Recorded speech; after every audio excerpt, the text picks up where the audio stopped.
অনেক দিন আপনাদের সাথে পথ চলা, সুদীর্ঘ 11টা বৎসর আপনাদের সাথে এই মসজিদে আমি ছিলাম, এখনো আপনাদের সামনে আছি। সুদীর্ঘ 11টা বৎসরে আমি যদি আমার কোনো বক্তব্যে, আমার কোনো কথায় এক্সট্রিম লেভেলে কথা বলতে গিয়ে আমার অযোগ্যতার কারণে, আমার ইলমের ঘাটতির কারণে, আমলের ঘাটতির কারণে, কোনো নুকসানিয়াতের কারণে যদি আমি কথা বলতে গিয়ে আপনাদেরকে কষ্ট দিয়ে থাকি, মেহেরবানি করে আপনারা আমারে মাফ করে দিবেন। নবীজি সাল্লাল্লাহু আলাইহি সাল্লাম উনি দুনিয়া থেকে চলে যাওয়ার আগে, বিদায় নেওয়ার আগে সাহাবায়ে কেরামদেরকে নিয়ে বসছেন এবং নবীজি বলতেছিলেন, তোমাদের কারো উপরে যদি সামান্য কোনো জুলুম করে থাকি, ফালইয়াকতাস মিন্নি ক্বাবলা আল কিসাস ইয়াউমাল কিয়ামাহ, আল্লাহর আদালতে বিচারের আগে তোমরা আমার বিচার করো। কারো উপরে যদি কোনো জুলুম করে থাকি, মান কানাত মিন কিবালি মাজলামা, সামান্য জুলুম যদি কারো উপরে করে থাকি তাহলে আমার বিচার করো, কিসাস নাও। আমিও আজকে আপনাদেরকে বলতে চাই, সুদীর্ঘ 11টা বৎসর জুমা পড়াতে গিয়ে কোনো কথায় অথবা কোনো আচরণে যদি আপনাদেরকে আমি কষ্ট দিয়ে থাকি, আমি আল্লাহর হস্তে আপনাদের কাছে মাফ চাই। আপনারা আমারে ক্ষমা করে দিয়েন। ইনশাআল্লাহ আপনাদের এখানে আল্লাহ তাআলার মেহেরবানিতে ইনশাআল্লাহ আমার সময় সুযোগ অনুযায়ী যখন আমি সময় পাব, কোনো লাইলাতুল কদরে হয়তো আপনাদের সাথে মাঝে মাঝে যদি সুযোগ পাই, একটু মিলিত হলাম, বিভিন্ন সময় মাঝে মাঝে আপনাদেরকে দেখতে আসলাম, এইভাবে ইনশাআল্লাহ মাঝে মাঝেই আপনাদের সাথে মিলিত হতে চাই। এই সুন্দর সুসম্পর্ক শুধুমাত্র যেন দুনিয়ার জন্য না, আল্লাহ রাব্বুল আলামিন আমাদের এই চেহারাগুলো, এই মানুষগুলোকে, আল্লাহর গোলামদেরকে দুনিয়ার জীবনে আমরা যেমন ভালোবাসায় আবদ্ধ ছিলাম, আমি কত ওয়াজের ভিতরে যে এই জুমার বয়ানে যে আমি বলছি, আল্লাহর কাছে ভালোবাসা যে কত দামি, কিয়ামতের দিন আল্লাহ বলবে, কোথায় তোমরা যারা একে অপরকে আমার জন্য ভালোবেসেছিলে? এই যে আপনাদের ভালোবাসা, মনের আবেগ, অনুভূতি, এটা শুধুমাত্র আল্লাহ রাব্বুল আলামিনের জন্য। আল্লাহ পাক সেদিন এটাকে এত বড় বানায় দিবে, আল্লাহ বলবে, কোথায় তোমরা? আজকে কোনো ছায়া নাই, শুধু আমার ছায়া ব্যতীত কোনো ছায়া নাই। কামিকদারি মিলিন, সূর্য 1 মাইল দূরত্বে থাকবে। চিন্তা করেন এত দূরে সূর্য, তা কত কঠিন। 1 মাইল দূরে যদি সূর্য চলে আসে কি অবস্থা হবে সেদিন? মানুষ শুধু ঘামতে থাকবে, ঘামতে থাকবে। সেই কঠিন সময় আল্লাহ বলবে, আল ইয়াউমা উযিল্লুহুম, আমি আল্লাহ রাব্বুল আলামিন আজকে ছায়া দিব আমার ওই গোলামদেরকে যারা একে অপরকে শুধু আমার জন্য ভালোবেসেছে। সুবহানাল্লাহ। আমি মনে করি খতিব হিসাবে আপনারা আমারে যা দিয়েছেন, এটার পরে পাওয়ার মতো আর আমার তেমন কিছু বাকি নেই। মহব্বতের জায়গা থেকে সর্বোচ্চ আপনারা আমারে দিয়েছেন, আলহামদুলিল্লাহ। এই মহব্বতই আমাদের 11 বছরের সুসম্পর্কের সবচেয়ে বড় হাতিয়ার ছিল এই মহব্বত। এই মহব্বতের দাবি থেকে আপনাদেরকে বলি, ইনশাআল্লাহ আপনি যতদিন বাঁচবেন আমার জন্য যেমন দোয়া করবেন, আমি আপনাদের জন্য দোয়া করব। তাকওয়ার পথটা অবলম্বন করে চলবেন। নাসিহার জীবনে তেমন নসিহার প্রয়োজন হয় না। ইমাম শাফি রাহিমাহুল্লাহ তাআলা বলছেন, মান আরাদাল ওয়াদা ফাল মাউতু ইয়াকফি। বেশি নসিহত জীবনে লাগে না। কেউ যদি মনে করে আমার মরতে হবে, এর চাইতে বড় ওয়াজ আর হতে পারে না। আজকে বিদায়ী খুতবায় আপনাদের এখানে বলতে চাই, সর্বশেষ নসিহত, আমাকে মরতে হবে, আল্লাহর সামনে দাঁড়াতে হবে। এই বুঝ নিয়ে যেন আমরা দুনিয়ার জীবনে চলতে পারি। আল্লাহ রাব্বুল আলামিন আমাদেরকে তৌফিক দান করুক, পড়েন আমিন। আল্লাহ রাব্বুল আলামিন সুদীর্ঘ সময়ের সমস্ত নুকসানিয়াত গুলোকে আল্লাহ তাআলা মাফ করে দিক, পড়েন আমিন। আমাদের সম্মানিত সেক্রেটারি সাহেব, তিনি ইনশাল্লাহ কথা বলবেন। আপনারা খাস করে সবসময় আমার জন্য দোয়া করবেন। আজকে অত্যন্ত দুঃখ ভরাক্রান্ত মন নিয়ে আপনাদের সামনে আমরা অফিসিয়ালি ঘোষণাটা দিতে চাই। আমাদের মসজিদের সম্মানিত খতিব আল্লামা সাদিকুর রহমান আল আজহারী সাহেব প্রায় দীর্ঘ 11 বছরও বেশি সময় যাবৎ আমাদের মসজিদের খেদমতে নিয়োজিত আছেন। বাংলাদেশে ওনার ক্যারিয়ারের শুরু আমাদের এই মসজিদ থেকেই। এই মসজিদের শুরু থেকে আজকে যে বিশাল কমপ্লেক্স, এর পেছনে ওনার অবদান অনস্বীকার্য। আল্লাহ তাআলা ওনাকে ওনার যোগ্যতা অনুযায়ী সম্মান প্রদান করেছেন, আলহামদুলিল্লাহ। উনি আজ বাইতুল ওয়াদুদ জামে মসজিদের গণ্ডি পেরিয়ে বাংলা ভাষাভাষী বিশ্বজুড়ে সকলের কাছে সমানভাবে সমাদৃত। আমাদের মসজিদে খতিব থাকাকালীন সময়ে ওনার বিভিন্ন প্রস্তাব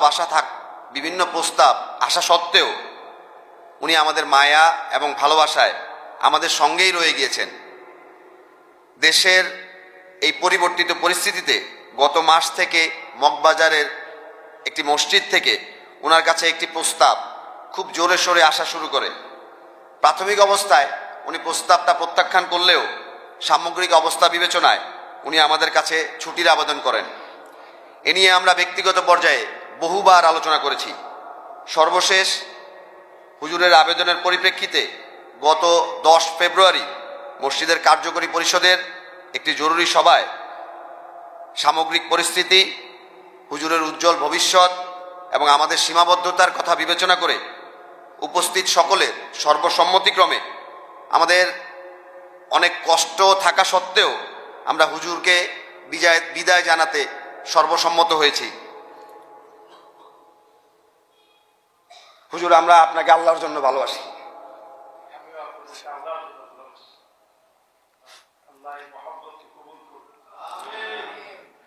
এবং আমরা বিশ্বাস করি আমাদের এই ভালোবাসা আল্লাহ তাআলা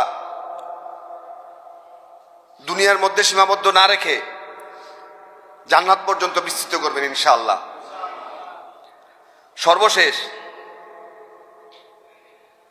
আমি আমাদের মসজিদের সকল মুসল্লি, কমিটির সকল সদস্য, মসজিদের সকল স্টাফ ও এলাকাবাসীর পক্ষ থেকে আপনার কাছে কৃতজ্ঞতা প্রকাশ করছি। আপনি এত বছর আমাদেরকে যা শিখিয়েছেন আমরা যেন সে অনুযায়ী আমল করে জীবনটাকে পরিবর্তন করতে পারি।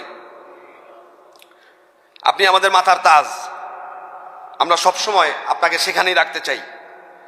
বাইতুল ওয়াদুদ জামে মসজিদ সবসময় আপনার জন্য খোলা। মসজিদের বড় অনুষ্ঠানগুলোতে আপনার অংশগ্রহণ আমাদেরকে অনুপ্রাণিত করবে। আশা করব আপনার শত ব্যস্ততা থাকা সত্ত্বেও এই জায়গাগুলোতে আমাদেরকে নিরাশ করবেন না ইনশাল্লাহ। সর্বোপরি আল্লাহ তাআলা আপনার যোগ্যতা অনুযায়ী আপনার সম্মান আরো বৃদ্ধি করুক। আমরা যেন গর্ব করে বলতে পারি আল্লামা সাদিকুর রহমান আজহারী সাহেব আমাদের বাইতুল ওয়াদুদ মসজিদের সম্পদ। 5 শ্রেণীর মানুষকে আল্লাহ মাফ করেন না। 1 নাম্বার মুশরিক, প্রতিনিয়ত যারা শিরিক করবে এমন মুশরিকদেরকে যিনি মাফ করবেন না, ক্ষমা করবেন না, তিনি কে? 2 নাম্বারে মুশাহিন, হিংসুকদেরকে আল্লাহ মাফ করবে না। যাদের দিলের ভিতরে শুধু হিংসার হিংসা, আল্লাহ পাক তাদেরকে মাফ করবে না। আজকের রজনীতে সবাই মাফ পাবে, হিংসুক মাফ পাবে না। হিংসা থেকে যদি বাঁচতে চান, আরেকজনের ভালো দেখে আপনি তার জন্য হিংসা না করে দোয়া করতে থাকেন, ফলশ্রুতিতে যিনি আপনাকে সম পরিমাণের চাইতে অনেক বেশি দান করে দিবেন তিনি কে? ফেরেশতারা আপনার জন্য দোয়া করবে, মালাইকারা দোয়া করবে। এই দোয়াগুলো যদি কবুল হয়ে যায়, ফেরেশতাদের দোয়া কবুল হয়ে গেলে আপনাকে আমাকে অবশ্যই তার চাইতেও যিনি বেশি দান করে দিতে পারেন তিনি আমার আল্লাহ। এই জন্য এই লাইলাতুন নিসফি মিন শাবান, শাবানের মধ্যরাত, এই রজনীতে অন্তত হিংসা ছেড়ে দেওয়া, দৃঢ় প্রত্যয়ী হন। কারো পাঁচতলায় দেখে, কারো পাঁচতলা দেখে আপনি গাছতলায় থাকেন, এই জন্য যেন মনের ভিতরে হিংসা না আসে। আল্লাহ পাক যেই লোকের দিকে তাকাবেন না, এর মধ্যে অন্যতম এক ব্যক্তি হবে আইলুন মুস্তাকবির, দরিদ্র কিন্তু অহংকার কমে নাই, দরিদ্র কিন্তু অহংকার কমে নাই। এরকম ব্যক্তি দেখবেন আমাদের সমাজের ভিতরে আছে না? চায়ের দোকানে বসলেই দেখবেন বলবে যে তার বাবা আমাদের বাড়িতে কাজ করছে, তার দাদা আমাদের বাড়িতে কাজ করছে, এখন না হঠাৎ করে সে বড় লোক হয়ে গেছে। এরকম আপনি যখনই বলবেন, আপনি মনে রাখবেন আইলুন মুস্তাকবির, দরিদ্র হওয়ার পরও যদি আপনি অহংকার করেন, আপনার দিকে মালিক তাকাবেন না, কথা বলবেন না, দয়া পর্যন্ত দেখাবেন না। আল্লাহ যদি দয়া না দেখান, সেদিন দয়া পাওয়ার মতো কোনো জায়গা নাই। আল্লাহ যদি মাফ না করেন, সেদিন মাফ পাওয়ার মতো কোনো জায়গা নাই। মানুষের গুনাহ সেদিন এত বেশি হবে, গুনাহগুলো হয়ে যাবে এত বেশি, মাদ্দাল বাসর, দৃষ্টি যত দূর পর্যন্ত যাবে, মানুষ তাকায় দেখবে সব তার গুনাহ দিয়ে ভরা। এত গুনাহের ভিতরে গোলামদেরকে যিনি দয়া করে মাফ করে দিবেন তিনি কে? এই জন্য এই লাইলাতুন নিসফি মিন শাবানে নিয়ত করে ফেলেন, শিরকের সাথে যাদের সম্পর্ক আছে, আমাদের সমাজের ভিতরে শিরকের কোনো শেষ নেই, এবং শিরকটা বস্তুত এত মারাত্মক, নবী আলাইহিস সালাতু ওয়াস সালাম ইরশাদ করেছেন শিরকটা কত ভয়াবহ। নবীজি বলেন আখফা মিন দাবিবিন নামল, একটা ক্ষুদ্র ছোট্ট পিপিলিকা অন্ধকার কোন রজনীতে ছোট্ট কালো একটা পিঁপড়া, কালো একটা পাহাড়ের মধ্যে যদি বসে থাকে, এর উপরে পা পড়া যেমন সহজ, শিরকের মধ্যে ডুব দেওয়া এর চেয়ে বেশি সহজ। যে কোনো মুহূর্তে মানুষ শিরকের মধ্যে পড়ে যেতে পারে। আমরা কথায় কথায় বলি ভালো থাকবেন ভাই, দেখা হবে, আরেকটু আগ বাড়ায় অনেকে চরম বেয়াদবির পর্যায়ে বলি ভালো থাকবেন, ভালো রাখবেন। আচ্ছা বলেন তো দেখি, ভালো থাকার রাখার কোনো ইখতিয়ার আপনাকে দেওয়া হয়েছে? কয়েকবার একটু স্লো মোশন হইলে আপনি ভালো থাকবেন আর ভালো রাখবেন কোথায় যায় চিন্তা করেন। তাহলে আপনি কেমনে ভালো থাকবেন আর ভালো রাখবেন? আমরা অনুষ্ঠান করে অনেক সময় বলি আবার দেখা হবে, কথা হবে। দেখারও কোনো সুযোগ নাই, কথা হওয়ারও কোনো সুযোগ নেই যদি আল্লাহ না করা। জীবনের সব বিষয় বলার সময় ইনশাআল্লাহ বলবেন, আল্লাহর দিকে কথাগুলা ছেড়ে দিবেন, আল্লাহ রাব্বুল আলামিনের কাছে চাবেন। সাহাবায়ে কেরামের জুতার ফিতা ছিঁড়ে গেলে, উটের দড়ি পর্যন্ত হারায় গেলে আল্লাহর কাছে শরণাপন্ন হতেন, আল্লাহর কাছে চাইতেন। সব জিনিস আল্লাহর কাছে চান, ছোট থেকে বড় সব বিষয়গুলো আল্লাহকে বলেন। এর লাভ হলো আল্লাহর কাছে যখন আপনি বলবেন, তৎক্ষণাৎ হয়তো কবুল হয় নাই, জীবদ্দশায় হয়তো আপনি পান নাই, আখিরাতে সব দোয়ার ফলাফল যিনি দান করে দিবেন তিনি কে? সব আল্লাহর কাছে বলতে থাকেন, শিরক থেকে বাঁচার চেষ্টা করেন। 2 নম্বর পয়েন্ট, হিংসা থেকে বাঁচুন। 3 নম্বরে যারা বসলেন, জালেম হওয়া থেকে বাঁচেন, জুলুম করা থেকে বাঁচেন, নিজে যদি জুলুম করেন, ইয়াকুম ওয়াজ-যুলম ফাইন্নাজ-যুলমা যুলুমাতুন ইয়াউমাল কিয়ামাহ। আল্লাহ পাকের হাবিব বললেন যুলুমাতুন ইয়াউমাল কিয়ামাহ। আপনি জুলুম করছেন দুনিয়ার জীবনে একটা, আল্লাহ পাক জুলুমাত বললেন আল্লাহর হাবিব। এর মানে হলো একটা জুলুমের জবাব একটা দিয়ে আল্লাহ দিবে না, হাজার রকমের জবাব পেতে হবে। কাউকে আপনি একটা থাপ্পড় মারলেন অন্যায় ভাবে, উহুদ পাহাড় পরিমাণ থাপ্পড় আপনার খাওয়া লাগবে, কারণ জুলুম যিনি পছন্দ করেন না তিনি কে? জুলুম আমাদের সমাজের ভিতরে, এটা আমরা কিছু মনেই করি না। ক্ষমতা থাকলেই মনে করি যে আমার তো ক্ষমতা আছে, আমি যা ইচ্ছা তাই করব। সাদাবাজি করার অনেকে মনে করে এটা তো আমার ব্যবসা। আপনি এখানে ধরেন একটা বিল্ডিং বানাবেন, চাঁদাবাজ ফোনটা দেয় কেমনে যে আপনি একলা ব্যবসা করবেন, এটা কি হয়? আমার ভাগটা আপনি পাঠিয়ে দেন।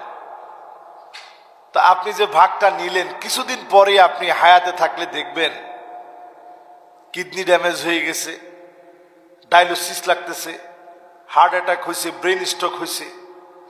দুনিয়াতে কোন জালেমদেরকে যিনি ছেড়ে দেন না তিনি কে? এই রাত্রিতে জালেমদের কোনো মাফ হবে না। আজকে থেকে যদি নিয়ত করেন আল্লাহ জীবনে জুলুম করে ফেলেছি, অন্যায় করে ফেলেছি, যাদের সঙ্গে জুলুম করেছেন আজ যদি তাদের কাছ থেকে মাফ চেয়ে নেন, যিনি চাইলে মাফ করে দিবেন তিনি কে? 3 নাম্বার পয়েন্ট। 4 নাম্বারে আল্লাহ রাব্বুল আলামিন মাফ করবে না। আকুন বিওয়ালিদাই, পিতামাতার সঙ্গে যারা খারাপ ব্যবহার করে, এই রকম সন্তান পিতা মাতার সঙ্গে যারা ধমক দিয়ে কথা বলে, এমন লোকদেরকে যিনি মাফ করবে না, ক্ষমা করবে না তিনি কে? আমি বিনয়ের সঙ্গে আপনাদেরকে বলি, ইয়ং জেনারেশন সবাইকে বিনয়ের সঙ্গে বলতে চাই, আমরা এই আধুনিকতা যত বেশি পাচ্ছি তত কেমন যেন আমাদের ভিতরে আধুনিকতার কারণে এখন দিন দিন আমাদের ভিতরে পিতামাতার সাথে বেয়াদবিটার প্রবণতা এত বেড়ে গেছে। এখন আমরা সবাই বাপ মারে তুমি তুমি করে বলি, এটাতে কোনো অসুবিধা নেই, আপনি তুমি করে বলেন আর আপনি করে বলেন। কিন্তু আমাদের সময়টাতে আমরা তুমি করে বলার মতো সুযোগ ছিল না, তো সবাই বলতে পারলেন না, ছিল। আরে তুমি তো বহু দূর কা বাত হ্যায়। বাপ মা যেই বিছানায় বসছে, সন্তান ওই বিছানায় বসতে চাইতো না যে আমার আব্বা আম্মা এই বিছানায় বসছে। শ্রদ্ধা ভক্তিটা এমন ছিল। আর এখনকার সময় আমরা বাচ্চাদেরকে অনেক আদর করি, অনেক মায়া করি। আমাদের বাপ মা যা করছে তার চাইতে কম করি না, বরং বেশি করার চেষ্টা করি। কিন্তু করার পরও দেখা যায় এই মোবাইল নামক ভাইরাসের কারণে লাতামাতহু লাতমাতান, নবীজি বলছেন একটা ভাইরাস আসবে পৃথিবীতে। নবীজি সরাসরি বলছেন এটার নাম ফিতনা, যেটা প্রত্যেকটা ঘরকে চটকানা দিবে। চটকানা বুঝেন তো? ও চটকানা বুঝেন না আপনারা? চটকানা মানে থাপ্পড় দেওয়া। নবীজির শব্দ চয়নে নবীজি থাপ্পড় দেওয়ার কথা কইছে। লাতমা মানে থাপ্পড় দেওয়া। নবীজি বলছেন লাতমাতহু লাতমাতান। আরবিতে যখন লাতমাতানটা আসছে, এটাকে আরবিতে বলে মাফউলে মুতলাক। এমন ভাবে থাপড়াবে একটা ঘরও বাদ নাই, সব ঘরের মধ্যে গিয়ে থাপ্পড় লাগবে। আচ্ছা, এখন আপনারাই বলেন তো দেখি, এই থাপ্পড় কি আমাদের ঘরের মধ্যে লাগছে কিনা? প্রত্যেকটা ঘরে ঢাকা শহরে এই থাপ্পড় এমন ভাবে লাগছে, এক একটা ঘরে মোবাইল আছে কয়টা করে, একজনে কইছে 5টা 10টা, এত বেশিও আছে। একজনের সাথে মোবাইল থাকে কয়টা, এটা একটু হিসাব করে। এই যে আমার সাথে ধরেন একটা থাকে, আরেকটা গাড়িতে থাকে, তাহলে কয়টা হইলো? আমার কাছে তো 2টায় প্রতিনিয়ত থাপড়াইতেছে। এরপরে ঘরের কি খবর? তো সাহাবায়ে কেরাম তো এই জিনিস আগে কোনোদিন শুনে নাই। বলছে নবী, এই দুহাইমা ফিতনাটা থাপড়াবে, এরপরে কি হবে? নবীজি বলছে এরপরই দাজ্জাল আসবে। বিয়াউমিন হাদা আও গাদিন, ওই দিন দাজ্জাল আসবে অথবা পরের দিন আসবে। দিনটা নবীজি যখন বলে, এটা দিনটা কতক্ষণ, এমন হইতে পারে 1000 বছর পরে, এমন হইতে পারে 500 বছর পরে, এমন হইতে পারে 100 বছর পরে। নবীজি আমাদেরকে বুঝাই দিলেন খুবই অল্প সময়ের ভিতরে দাজ্জাল আসবে। এখন আপনি এই যে এআই প্রযুক্তি, অ্যালগরিদম সহ যা আছে,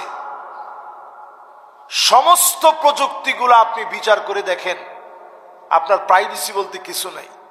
আমি নিজের চোখে দেখেছি, ওই দিন একটু বুকের মধ্যে ব্যথা হচ্ছে, আমি বলতেছি এমনি মোবাইলের সামনে, এমনি যে বুকটা ব্যথা হচ্ছে, কি খাওয়া যেতে পারে, এমনি কথা বলতেছি, মোবাইল চালাচ্ছি, বলতেছি। একটু পরে দেখি যত অ্যাড আছে সব অ্যাড আসতেছে যে বুক ব্যথা হইলে এটা খান, বুক ব্যথা হইলে ওইটা খান। আমি তো অবাক হয়ে গেলাম, কিরে এতদিন তো একটা বারের জন্যও বুক ব্যথা হইলে কি খাইতে হবে এটা তো আসে নাই, এখন আসতেছে কেন? তার মানে চিন্তা করেন, সমস্ত বিষয়গুলো সব নিয়ন্ত্রিত হচ্ছে। যত দামি মোবাইল, নিয়ন্ত্রণটা তত বেশি না কম? তত স্ট্রং ভাবে নিয়ন্ত্রণ হচ্ছে। প্রাইভেসি বলতে এখন কিছু নাই। ঠিক যেই সময়ে প্রাইভেসি বলতে কিছু নাই, সমস্ত জায়গায় যখন আমাদের কথাগুলো চলে যাচ্ছে, ঠিক সেই সময় আমরা মনে করি মা বাপ বুঝবে কি, মা বাপরে আমরা মূল্যায়ন করতে শিখি না।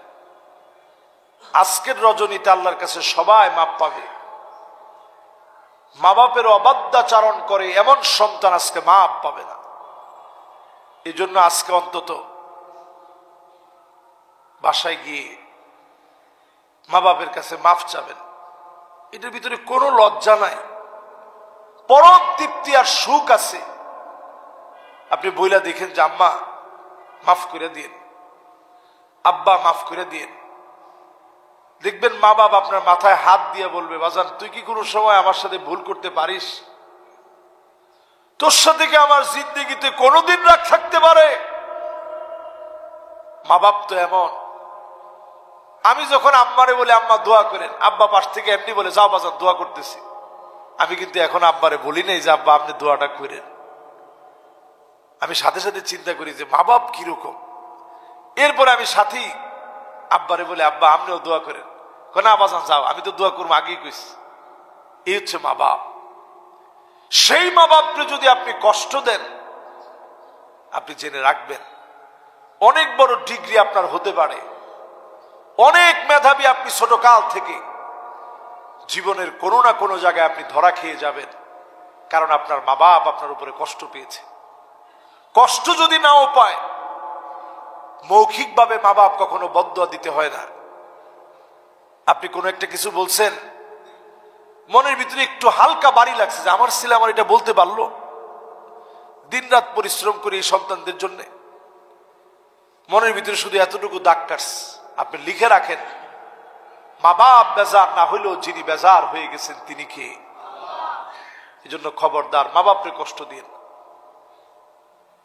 লাইলাতুন নিসফি মিন শাবান, আল্লাহর কাছে মাফ নাই ওই বান্দা যে মা বাপের সাথে বেয়াদবি করে। রমজান মাসেও তার মাফ নাই, কদরের রাত্রিতেও তার মাফ নাই। মা বাপ যদি মাফ না করে, তাহলে চিন্তা করেন এই জায়গাটা কত দামি। বুঝবেন সেদিন যেদিন হারায় যাবে, বুঝবেন সেদিন যেদিন হারায় যাবে। যতদিন মা বাপ আছে সম্মান সূচক ব্যবহার করবেন। প্রিয় ভাইয়েরা আমার, এরপর 4 নম্বরে মুদমিনুল খামর, বিভিন্ন নেশাজাত দ্রব্যাদির সঙ্গে যাদের সম্পর্ক আছে, দিন দিন আমার দেশে নেশাজাত দ্রব্যাদি বেড়ে যাচ্ছে। এই নেশার সঙ্গে যাদের সম্পর্ক আছে এগুলো একটা একটা করে সব বাদ দিয়ে দেন। যদি একদিনে না পারেন একটু কমায় আনেন, 1 সপ্তাহে অনেকটা কমান, 2 সপ্তাহে একেবারে কমের দিকে চলে যান, 3 সপ্তাহের দিকে দেখবেন আপনার তেমন আর মনই যাচ্ছে না। আপনি সিগারেট বলেন, আপনি যদি নিয়ত করে ফেলেন যে আমি এটা খাবো না, ছেড়ে দিব, ডিটারমাইন্ড হন, দেখবেন ইনশাআল্লাহ আল্লাহ তাআলা সহজ করে দিবে। এরপরে আপনার কাছে 3 সপ্তাহ পরে মনে হবে যে আমি এটা খাইতাম নাকি। এইভাবে করে যদি একটা একটা করে আপনি ছেড়ে দেন, এই রজনীতে নিয়ত করেন যে আল্লাহ আমি আর এগুলা খাবো না, সাইপাস যা খেতাম সব বাদ। যদি নিয়ত করেন দেখবেন আল্লাহ কেমন আদর করে আপনারা মাফ করে। 5 নম্বরে আল্লাহ তাআলা এই রজনীতে মাফ করবে না ওই গোলামকে, যেই মানুষটা দুনিয়ার জীবনে আল্লাহ রাব্বুল আলামিনের গোলাম হয়ে জমিনের ভিতরে আল্লাহ রাব্বুল আলামিনের খেয়ে পড়ে দুনিয়ার জীবনে শিরিক করছে, হিংসা করছে, জুলুম করছে, পিতা মাতার অবাধ্যাচরণ করছে। আর এরপরে 5 নম্বরে বললাম মুদমিনুল খামর, মদের সাথে যারা সম্পর্ক রেখেছে, এই 5 শ্রেণীর মানুষকে আল্লাহ রাব্বুল আলামিন এই রজনীতে মাফ করবে না। অন্য সব লোকদেরকে আল্লাহ রাব্বুল আলামিন মাফ করে দিবে। সুবহানাল্লাহ। আল্লাহ রাব্বুল আলামিন বান্দাকে ডেকে ডেকে বলবে, ও গোলাম, তোমার কি রিজিক লাগবে আমার কাছে চাও, দৌলত লাগলে আমাকে বলো, কি লাগবে আমার কাছে বলো। চাইতে দেরি হবে, দিতে যিনি দেরি করেন না তিনি কে। हर हमेशा ओ देने को तैयार हो, और जो ना मांगे उससे ओ बेजार हो। দুনিয়ার সব মালিকেরা 1 বার 2 বার 3 বার দিবে, 4বার গলা ধাক্কা দিয়ে বের করে দিবে। আর আমার আল্লাহ 1 বার 2 বার না, 1000 লক্ষ বার না, কোটি বারও যদি চান, যিনি আপনাকে ভুলে যাবেন না, আপনাকে ফিরায়া দিবেন না তিনি কে। বুঝবেন কেমনে যে এই রাত্রে আপনি মাফ পেয়েছেন কিনা? বুঝার জন্য ছোট্ট একটা বিষয় কল্পনা করলে আপনি পেয়ে যাবেন। যারা সারা রাত নামাজ পড়লেন, জায় নামাজ নিয়ে এই মসজিদ থেকে ওই মসজিদে গেলেন, পকেটের ভিতরে টাকা নিয়ে বের হলেন, বাইরে দাঁড়ানো গরিবদেরকে দান করলেন, এরপরে বিভিন্ন কবর জিয়ারত করতে গেলেন, সব কিছু করার পরে পরের দিন ফজরের নামাজ আর পড়েন নাই। এই রকম লোকদেরকে যিনি মাফ করেন নাই তিনি কে? কিন্তু আপনি যদি নিয়ত করেন না আজকে নামাজ ধরেছি, আল্লাহ নামাজ আর ছাড়বো না, এই যে ধরছি, ধরার মতো ধরছি, নামাজ আর ছাড়বো না আল্লাহ, যদি নিয়ত করার পরে হায়াতের সময় ফুরায় যায়, জীবন সূর্যটা নিভে যায়, ইন্না হায়াতাকা কাদ তাজুলু কামিসলি শামস, ডলতে ডলতে যেভাবে ডুবে যায় জীবন, সূর্য যদি ডুবেও যায়, হতে পারে নিয়ত করছেন ভালো হয়ে যাবেন, কাতাবাল্লাহু লাহু হাসানাতান কামিলা, যিনি আপনার জীবনের গুনাহগুলো মাফ করে কবুল করে নেবেন তিনি কে?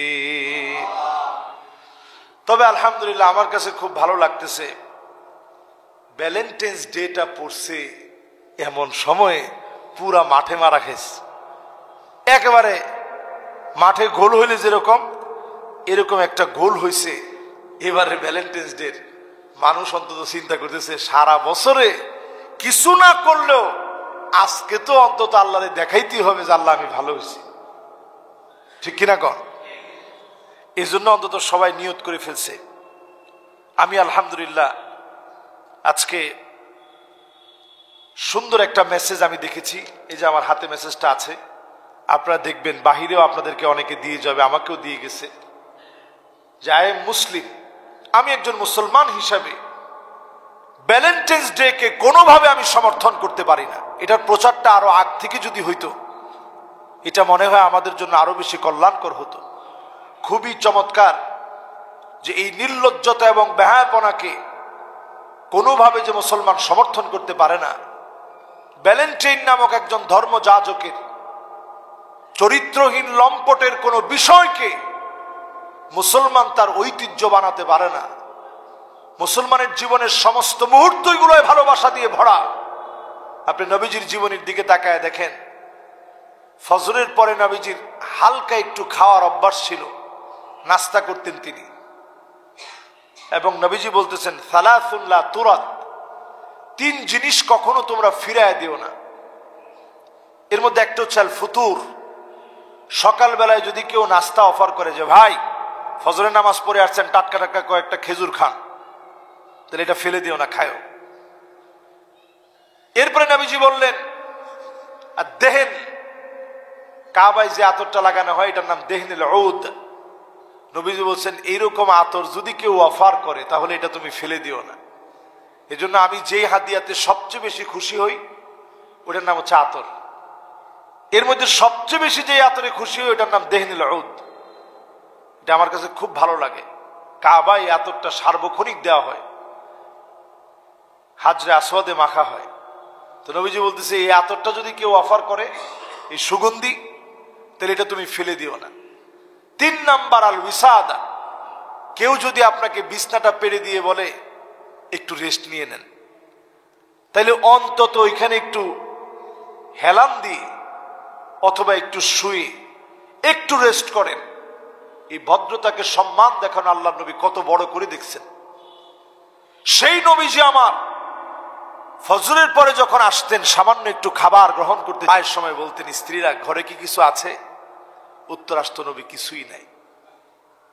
নবীজি বলতেন যাও আমি রোজা রেখে ফেললাম, সাহারি করে নাই, এক ডুক পানি খেতে পারে নাই। নবীজি বলতেন যাও রোজা রেখে ফেললাম। স্ত্রীরা একবারের জন্য বলে নাই নবী কেমন করে আপনি বললেন, ঘরে কি কিছু আছে, কি আনছেন আপনি?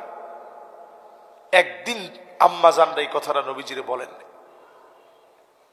তাহলে চিন্তা করেন ভালোবাসা কারে কয়। ঘরের ভিতরে এসে নিজে সালাম দিতেন, নিজের জুতাটা নিজে পরিষ্কার করতেন, জামা কাপড়গুলা নিজে ধৌত করতেন। ফাকান্নাসা রাসূলুল্লাহ, আমার রাসূল নিজেই নিজের ঘরটা ঝাড়ু দিতেন, আমার রাসূল নিজে স্ত্রীদেরকে তরকারি কেটে দিতেন। এর নাম যদি মহব্বত না হয়, মহব্বত কোন জিনিসের নাম? নবীজি নিজে আগে সালাম দিতেন, স্ত্রীদের চোখে পানি দেখলে নিজ হাতে চোখের পানিটা মুছে দিতেন। আপনি জীবনে কয়দিন স্ত্রীর চোখের পানি মুছে দিচ্ছেন? আপনি ভ্যালেন্টাইন্স ডে পালন করেন। অধিকাংশ যুবক যুবতী ভ্যালেন্টাইন্স ডে যারা পালন করে এরা অবিবাহিত, এবং এই সম্পর্ক সম্পূর্ণরূপে ইসলামে হারাম হারাম হারাম। জিনার পথকে উন্মোচন করে। এই পথে যারা যায় জিনার পথ সহজ হয়ে যায়, শয়তান আপনার নিকটতম বন্ধু হয়ে যায়। এই জন্য আমার যুবকদেরকে বলবো আল্লাহর হস্তে ওই দিকে আর যায় না। পৃথিবীর সময় দিন দিন ফুরায় আসছে, মুসলমানদের নেতৃত্বের সময় আসতেছে। যুবকদেরকে ব্যতিক্রম যদি না হয়, কেমন করে বিজয় বিপ্লব আমাদের আসবে? এই বিজয় বিপ্লবের জন্য আমাদের ব্যতিক্রম হওয়া লাগবে। সুতরাং আমাদের ভালোবাসা জীবনের পড়তে পড়তে, স্ত্রীদের সঙ্গে ভালোবাসা জীবনের পড়তে পড়তে, স্ত্রীরা যখন অসুস্থ থাকতেন নবীজি তাকায় দেখতেন কোন জায়গায় আম্মা জান ঠোঁট লাগায় পান করতেছে, ওই জায়গায় ঠোঁট লাগায় আমার নবীজি পান করতেন। সুবহানাল্লাহ, কি ভালোবাসা ছিল। নবীজি রাত্রে ঘুরতে বের হতেন উট নিয়ে। একদিন বের হইছে, নবীজি 2টা উট ছিল, একটার নাম কসওয়ার, একটার নাম আদবা। এক উট অনেক পিছে পড়ে গেছে, যেটা সাউদা রাদিয়াল্লাহু তাআলা আনহা যে উটের মধ্যে চড়ছেন। তা আম্মাজান আয়েশা এই যে কান্না শুরু করছে, নবীজি আয়েশা নিজ হাতে কান্নাটা মুছে দিয়ে বলছে, কি কান্নার কারণ কি? কে উঠ দিছেন? এই উঠ তো আমার অনেক পিছু পড়ে গেছে, আমি তো গল্প করতে পারিনি, এই জন্য কাঁদতেছি। নবীজি বললেন, ঠিক আছে, চোখের পানি মুছে দিলাম, যত লাগে এখন তুমি আমার সাথে গল্প করো। সুবহানাল্লাহ। এই চরিত্রগুলো আপনি একটু বিচার করে দেখেন। তরকারি কেটে দিতেন রহমাতুল্লিল আলামিন। সুখের দিনের সঙ্গী, দুঃখের দিনের সঙ্গী, এমন অনেক দিন গেছে আম্মা জানদের এক পেয়ালা দুধ পর্যন্ত পায় নাই, পান করবে এতটুকু দুধ পর্যন্ত পায়নি। যখন এক পেয়ালা দুধ আসছে, নবীজি বলছে, আগে আহলে সুফার অধিবাসীদেরকে ডাকো। সব সাহাবীদেরকে ডাকা হইল যারা মসজিদে নববীতে থাকে। সবাই পান করছে। পান করার পরে ওই বরকতি দুধ সবাই খেয়ে আম্মা জানরা খেয়েছে, এরপরও বরকত শেষ হয় নাই। সুবহানাল্লাহ। সম্মানিত হাজরিন, নবীর জীবনী থেকে যতগুলো কথা আজকে আপনাদেরকে বললাম, আল্লাহ রাব্বুল আলামিন এই কথাগুলোর উপরে আমাকে আপনাদের সবাইকে আমল করার তৌফিক দান করুক, পড়েন আমিন।